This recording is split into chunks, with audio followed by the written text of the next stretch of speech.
Bismillahirrahmanirrahim. Assalamualaikum warahmatullahi wabarakatuh. Alhamdulillahi rabbil alamin. Wassalatu wassalamu ala asyrafil anbiya'i wal mursalin wa ala alihi wa ashabihi ajma'in. Rabbi syrah li sadri wa yassir li amri wahlul 'uqdatam min lisani yafqahu qawli.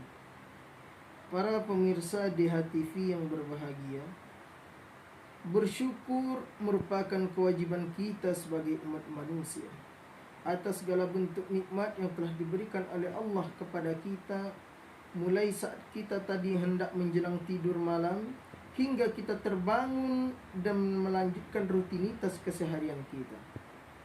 Ketika kita sebelum tidur, maka kita berdoa kepada Allah, Bismika Allahumma ahya wa bismika amut. Dan itu merupakan bentuk syukur kepada Allah.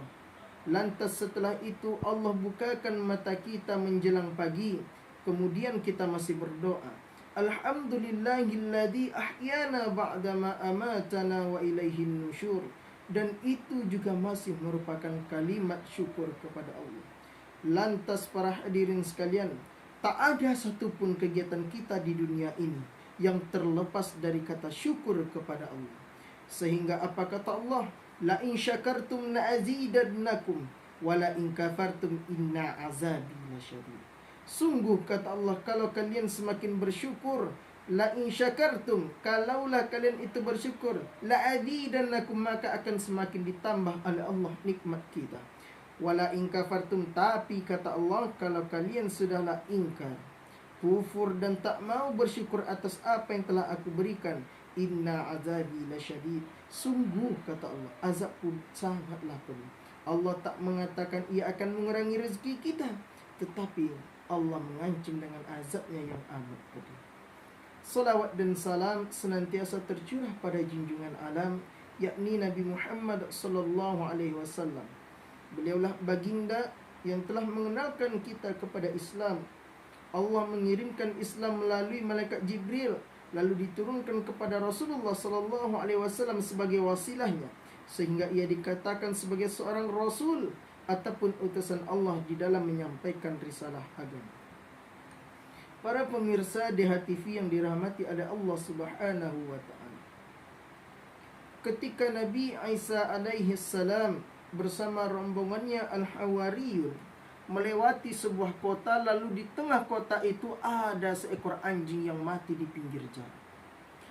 Lantas sifat manusiawi para rombongan Hawariyun itu pun mulai nampak. Mereka menutup hidung lantaran bau menyengat dari bangkai seekor anjing tersebut. Namun ada hal yang mencengangkan terjadi pada diri Nabi Isa alaihi salam, wahai pemirsa. Beliau justru tak menutup hidung sama sekali, melainkan beliau menunjuk gigi anjing yang putih itu, lalu berkata, alangkah putih nian gigi anjing yang mati itu. Sungguh maha sempurna Allah di dalam bentuk penciptaan. Sontak para Hawariyun ini timbul suatu perasaan, kalau kata anak muda sekarang ialah kepo namanya, ataupun kalau bahasa dahulunya ialah rasa ingin tahu. Maka sontak bertanya Hawariyun pada Nabi Isa, wahai Nabi Allah, wahai Nabi Isa, mengapa engkau masih menunjuk gigi anjing tersebut sementara baunya amat menyengat? Lantas apa kata Nabi Isa alaihi salam? Mungkin benar itu adalah naluri manusia, akan tetapi aku hanya ingin bersyukur kepada Allah masih bisa diperlihatkan pada sesuatu yang indah, yaitu lewat gigi anjing yang telah mati di tepi jalan tersebut. Para hadirin sekalian, dari sini terdapat suatu kisah kehidupan yang amat mahal harga. Sebagaimana yang dikatakan oleh para ahli hikmah, ilmu yang paling mahal ialah pengalaman, dan ia takkan pernah bisa dibeli dengan uang, melainkan dengan perbuatan yang telah kita lakukan. Dalam kehidupan kita senantiasa mencari yang namanya kekurangan, sehingga kita melupakan sesuatu terbesar yang telah dianugerahkan oleh Allah kepada kita. Hal inilah sebenarnya yang ingin diberitahu oleh Nabi Isa. Kalaulah masih ada yang baik, Mengapa kita masih menengok sesuatu yang kurang baik? Kalaulah masih ada sesuatu yang elok, mengapa kita harus melihat sesuatu yang buruk? Ini merupakan satu sindiran yang telak bagi kita, wahai para hadirin sekalian. Agar dalam kehidupan benar, Allah telah menciptakan segala sesuatu. Allah menciptakan segala sesuatu berpasang-pasangan. Ada seorang laki-laki, lalu Allah ciptakan Hawa untuk menjadi pendampingnya. Allah ciptakan sesuatu yang baik, namun Allah juga menciptakan sesuatu yang buruk. Allah menciptakan sesuatu yang indah, namun Allah juga menciptakan sesuatu yang kurang indah. Lantas semua itu kembali kepada kita. Apakah kita akan berhusnuzon terhadap kehidupan, atau justru malah kita takkan pernah melihat sesuatu yang baik? Oleh karenanya para hadirin, manusia ini adalah makhluk ciptaan Tuhan yang paling unik.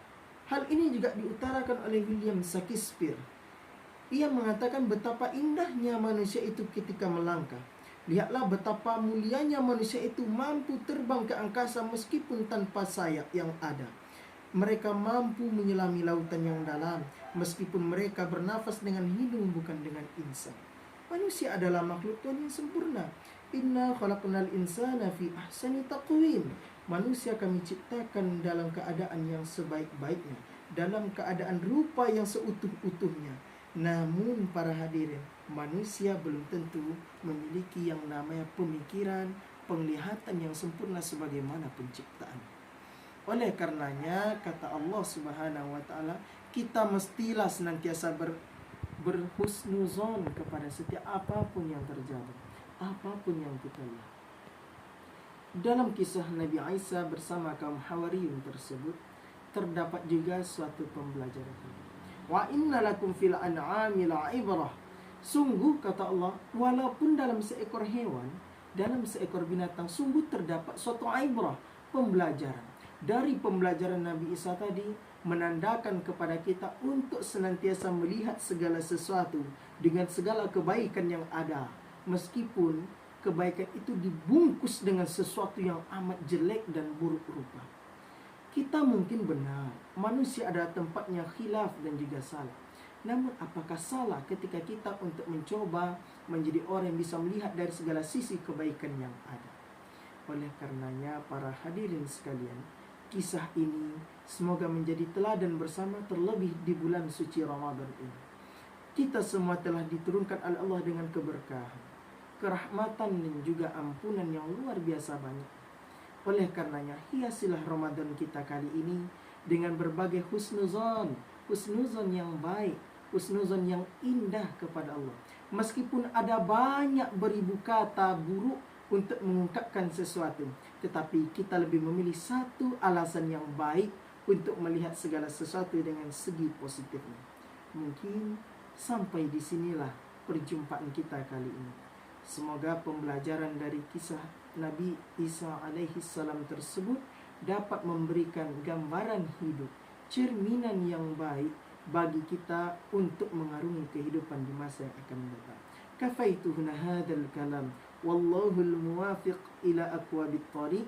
Wassalamualaikum warahmatullahi wabarakatuh.